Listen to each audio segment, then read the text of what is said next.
Hello students, CSIR net എക്സാമുകൾ വളരെ അടുത്ത് വന്നിരിക്കുകയാണ്. പ്രത്യേകിച്ച് ഫിസിക്കൽ സയൻസ് എക്സാം ഈ അടുത്ത കാലത്ത് നമ്മുടെ ഒരു 15 ഡേയ്സിനുള്ളിൽ നമ്മുടെ CSIR നെറ്റ് ഫിസിക്കൽ സയൻസ് നടക്കാൻ പോവുകയാണ്.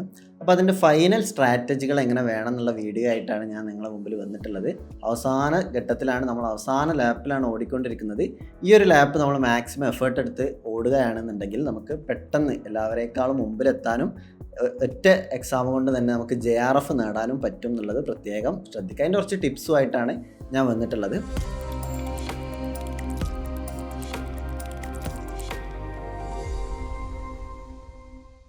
ആദ്യം തന്നെ നമ്മൾ ഓർത്ത് വെക്കേണ്ട കാര്യം എന്ന് പറഞ്ഞാൽ, ഇനി പുതുതായിട്ടുള്ള കാര്യങ്ങൾ പഠിക്കുന്നതിന് പകരം എല്ലാ കാര്യങ്ങളും ഒന്ന് റിഫ്രഷ് ചെയ്യാൻ വേണ്ടി ഉപയോഗിക്കുക എന്നുള്ളതാണ്. നമ്മുടെ ലാസ്റ്റ് ഒരു 15 ഡേയ്സ് ആണുള്ളത്.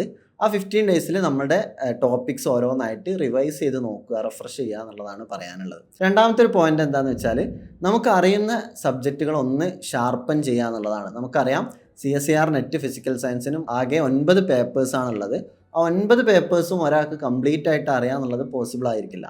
അതിന് പകരം നമുക്ക് അറിയുന്ന ടോപ്പിക്സ്, സപ്പോസ് ഒരു 5 പേപ്പറാണെന്ന് വിചാരിക്കുക, അല്ലെങ്കിൽ ഒരു 6 or 7 പേപ്പർ നമുക്ക് അറിയാമെന്ന് വിചാരിക്കാം. ആ അറിയുന്ന പേപ്പർ നല്ലോണം ബ്രഷപ്പ് ചെയ്ത് നല്ല ഷാർപ്പൻ ചെയ്ത് അതിൽ ഏത് പ്രോബ്ലംസ് ചെയ്ത് കഴിഞ്ഞാലും നമുക്ക് ഏത് ടൈപ്പ് പ്രോബ്ലംസ് വന്നു കഴിഞ്ഞാലും നമുക്കത് സോൾവ് ചെയ്യാൻ പറ്റുന്നുള്ളൊരു ഉറപ്പ് നമ്മൾ ഉണ്ടാക്കിയെടുക്കുകയാണ് ഇനി ഈ ഉള്ളൊരു സമയത്ത് നമ്മൾ വേണ്ടത്.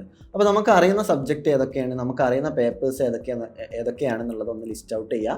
എന്നിട്ട് അതിലുള്ള മാക്സിമം കാര്യങ്ങൾ എന്ത് ചെയ്യുക, ഒന്ന് റിഫ്രഷ് ചെയ്ത് ഷാർപ്പൻ ചെയ്ത് മുന്നോട്ട് പോകുക എന്നുള്ളതാണ് രണ്ടാമത്തെ പോയിൻ്റായിട്ട് എനിക്ക് പറയാനുള്ളത്. മൂന്നാമത്തെ ഒരു പോയിൻ്റ്, പല കൂട്ടുകാരും CSIR നെറ്റ് ഫിസിക്കൽ സയൻസിന് പ്രിപ്പയർ ചെയ്യുന്ന സമയത്ത് ഒരു ഷോർട്ട് നോട്ട് ഉണ്ടാക്കിയിട്ടുണ്ടാവും, അല്ലെങ്കിൽ ഒരു സമ്മറി നോട്ട് എന്നൊക്കെ പറഞ്ഞിട്ട് നമ്മളതൊരു സിസ്റ്റമാറ്റിക്കായിട്ട് ചെയ്തില്ല എന്നുണ്ടെങ്കിൽ പോലും പലപ്പോഴും ക്ലാസ് കേൾക്കുന്ന സമയത്തോ അല്ലെങ്കിൽ ഏതെങ്കിലും ലെക്ചറുകളോ ബുക്കോ ഒക്കെ വായിക്കുന്ന സമയത്ത് നമ്മളൊരു നോട്ട്ബുക്കിലോ അല്ലെങ്കിൽ ഒരു A4 ഷീറ്റ് ഹാഫായിട്ട് മടക്കിയിട്ടോ നമ്മൾ എന്ത് ചെയ്തിട്ടുണ്ടാവും, ആ ഹാഫായിട്ട് ഫോൾഡ് ചെയ്തിട്ട് നമ്മൾ എന്ത് ചെയ്തിട്ടുണ്ടാവും, അതിൽ ചെറിയ ചെറിയ ഇക്വേഷൻസ് കാര്യങ്ങളൊക്കെ ഒന്ന് എഴുതിയിട്ടുണ്ടാവും.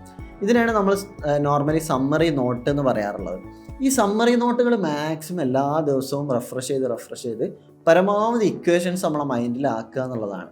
ഓരോ ഇക്വേഷൻസ് എങ്ങനെയാണ്, ഒരു ഇക്വേഷനിലുള്ള ചെറിയൊരു മിസ്സിങ് നമുക്ക് വരാൻ പാടില്ല എന്നർത്ഥം. ഏത് വിഷയം എടുക്കുകയാണെന്നുണ്ടെങ്കിൽ അതിൻ്റേതായ പർട്ടിക്കുലർ ഇക്വേഷൻസ് അവിടെ ഉണ്ടാവും.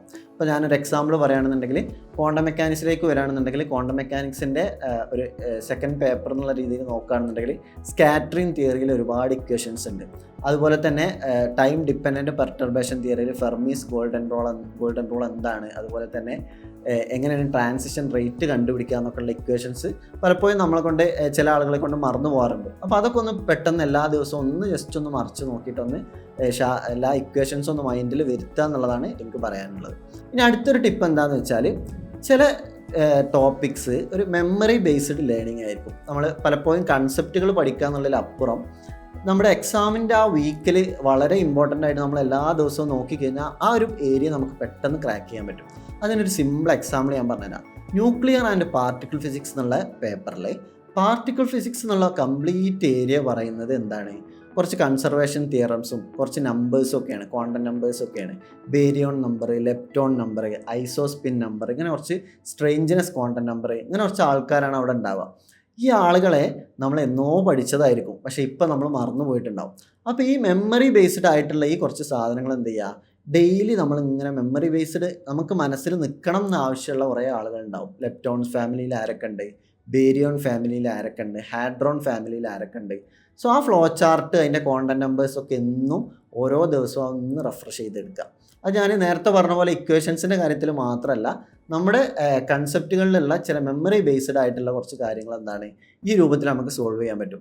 എന്തായാലും പാർട്ടിക്കിൾ ഫിസിക്സ് എന്ന് ക്വസ്റ്റ്യൻസ് വരും നമുക്കറിയാം. ആ ക്വസ്റ്റ്യൻസ് ക്രാക്ക് ചെയ്യണമെന്നുണ്ടെങ്കിൽ ഈ രൂപത്തിലുള്ള മെമ്മറി ടിപ്പുകളായിരിക്കും നമുക്ക് വേണ്ടിയിട്ടുണ്ടാവുക. അപ്പോൾ അവസാനത്തെ ഒരു 15 ഡേയ്സ് നമ്മളെ ടാർഗറ്റ് ചെയ്യുമ്പോൾ അതിലൊരു 10 ഡേയ്സ് മുതലേ അല്ലെങ്കിൽ ഒരു 7 ഡേയ്സ് മുതലേ ഈ ഒരു ഫ്ലോ ചാർട്ട്, ടേബിൾ ഒക്കെ ഒന്ന് മറിച്ച് റിഫ്രഷ് ചെയ്ത് മുന്നോട്ട് പോകുക എന്നുള്ളതാണ് അടുത്തൊരു ടിപ്പ് എന്ന് പറഞ്ഞാൽ. ഇനി അവസാനത്തെ ഒരു പോയിന്റ് എനിക്ക് ആഡ് ചെയ്യാനുള്ളത്, പരമാവധി പ്രോബ്ലംസ് അറ്റൻഡ് ചെയ്യുക എന്നുള്ളതാണ്. ഇനിയിപ്പോൾ നമുക്കൊരു 1000+ പ്രോബ്ലംസ് ഒന്നും ചെയ്യാൻ എന്തായാലും സമയം ഉണ്ടാവില്ല. അപ്പോൾ നമ്മൾ ചെയ്തു വെച്ച പ്രോബ്ലംസ്, എല്ലാവരും പ്രോബ്ലംസ് ഓരോ ബുക്കിലോ അല്ലെങ്കിൽ പേപ്പറുകളിലോ ഒക്കെ ചെയ്തിട്ടുണ്ടാവും. ആ പ്രോബ്ലംസ് എന്ത് ചെയ്യുക, അതൊന്നും കൂടി ഇങ്ങനെ റിവൈസ് ചെയ്ത് നോക്കുക. ഇപ്പോൾ എക്സാമ്പിളായിട്ട് പറയുകയാണെന്നുണ്ടെങ്കിൽ ക്ലാസിക്കൽ മെക്കാനിക്സ് ആണ് ചെയ്യണമെന്നുണ്ടെങ്കിൽ ക്ലാസിക്കൽ മെക്കാനിക്സ് ഇങ്ങനെ തുടങ്ങിയിട്ട് എങ്ങനെയാണ് ലഗ്രാഞ്ചും ചെയ്തിട്ടുള്ളത് എന്നുള്ള സമ്മറി നോട്ട് വായിക്കുമ്പോൾ തന്നെ ഇപ്പുറത്ത് വന്നിട്ട് എന്ത് ചെയ്യുക, പ്രോബ്ലംസ് ഒക്കെ ഒന്ന് നോക്കുക. അപ്പോൾ നിങ്ങൾക്ക് ഏകദേശം ഒരു ഐഡിയ കിട്ടും എങ്ങനെയാണ് ലഗ്രാഞ്ചൻ ടൈപ്പ് പ്രോബ്ലം ചെയ്യേണ്ടത് എന്നുള്ളത്. ഇനി അത് കഴിഞ്ഞിട്ട് ഹാമിൽട്ടോണിയൻ പഠിക്കുന്ന സമയത്ത് എങ്ങനെയാണ് ഹാമിൽട്ടോണിയൻ ടൈപ്പ് പ്രോബ്ലംസ് ചോദിക്കാറുള്ളത്, അതെങ്ങനെയൊക്കെയാണ് ചെയ്യുക, സോൾവ് ചെയ്യുക എന്നുള്ളത് നമ്മളൊന്ന് മനസ്സിലാക്കി വെക്കുക. അപ്പോൾ നമ്മൾ സമ്മറി നോട്ടിൻ്റെ കൂടെ തന്നെ പ്രോബ്ലം ബുക്ക് കൂടി നമ്മൾ നോക്കുകയാണെന്നുണ്ടെങ്കിൽ നമുക്ക് പെട്ടെന്ന് സോൾവ് ചെയ്യാൻ പറ്റുമെന്ന് അർത്ഥം. നമുക്ക് പെട്ടെന്ന് ആ ഒരു കൺസെപ്റ്റും അതിൻ്റെ ഒരു ഇക്വേഷനും അതിൻ്റെ ഒരു ക്ലാരിറ്റിയും കൂടി നമ്മൾ മനസ്സിൽ കറക്റ്റായിട്ട് പതിഞ്ഞ് നിൽക്കുന്ന അർത്ഥം.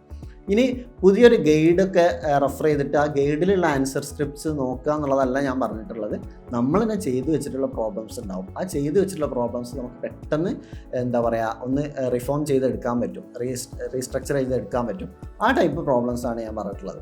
അപ്പോൾ ഞാൻ പറഞ്ഞ കാര്യങ്ങളൊക്കെ ഒന്നും കൂടി ഒന്ന് ഓർമ്മിപ്പിക്കുകയാണ്.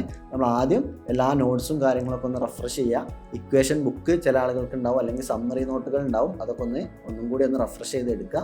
അതുപോലെ തന്നെ നമുക്ക് അറിയുന്ന പേപ്പറുകൾ ഏതൊക്കെയാണെന്നുള്ളത് പ്രത്യേകം ഓർത്ത് വെക്കുക. ആ അറിയുന്ന പേപ്പറുകൾ ഒന്നും കൂടി ഷാർപ്പൻ ചെയ്ത് അതിൽ മാക്സിമം ഞാൻ സ്കോർ ചെയ്യുന്നുള്ളൊരു കോൺഫിഡൻസ് മനസ്സിൽ ഉണ്ടാക്കിയെടുക്കുക. അടുത്തത് ഞാൻ പറഞ്ഞിട്ടുള്ളത് മെമ്മറി കൈൻഡ് പ്രോബ്ലംസ് ഉണ്ടെന്നുണ്ടെങ്കിൽ ആ ടൈപ്പ് പ്രോബ്ലംസിനെ എങ്ങനെയാണ് സോൾവ് ചെയ്യുക എന്നുള്ളത് നോക്കാം. അതുപോലെ തന്നെ മാക്സിമം പ്രോബ്ലംസ് എന്ത് ചെയ്യുക, അറ്റൻഡ് ചെയ്യുക. നമ്മൾ ചെയ്ത പ്രോബ്ലംസ് തന്നെ ഒന്നും കൂടി മാക്സിമം റിവൈസ് ചെയ്ത് ഒരുപാട് തവണ നോക്കിക്കഴിഞ്ഞാൽ ആ ഒരു ഐഡിയ ഉണ്ടാക്കിയെടുക്കുക എന്നുള്ളതാണ് അടുത്തതായിട്ട് ഫൈനലായിട്ട് ഞാൻ പറഞ്ഞിട്ടുള്ള ടിപ്പ്. അപ്പോൾ ഏതായാലും ഈ ഒരു 15 ദിവസം നിങ്ങൾ എന്ത് ചെയ്യുക, നിങ്ങളുടെ മാക്സിമം പൊട്ടൻഷ്യൽ അതിലേക്ക് ഇൻപുട്ടായിട്ട് കൊടുക്കുക. എന്തായാലും റിസൾട്ട് ഉണ്ടാവും. എക്സാം എഴുതുന്ന സമയത്തും അതിൻ്റേതായ കാര്യങ്ങൾ ശ്രദ്ധിച്ചുകൊണ്ട് മാക്സിമം നിങ്ങളുടെ ഒരു അടുത്തൊരു നെറ്റ് എന്നുള്ളതിലപ്പുറം ഈ നെറ്റ് തന്നെ എനിക്ക് കിട്ടും എന്നുള്ളൊരു മാക്സിമം വിശ്വാസത്തോടു കൂടി നിങ്ങൾ അറ്റൻഡ് ചെയ്യുക. എല്ലാവർക്കും നല്ല രീതിയിൽ എക്സാം എഴുതാൻ പറ്റട്ടെ എന്ന് പ്രാർത്ഥിക്കുകയാണ്. Okay, best of luck. Thank you.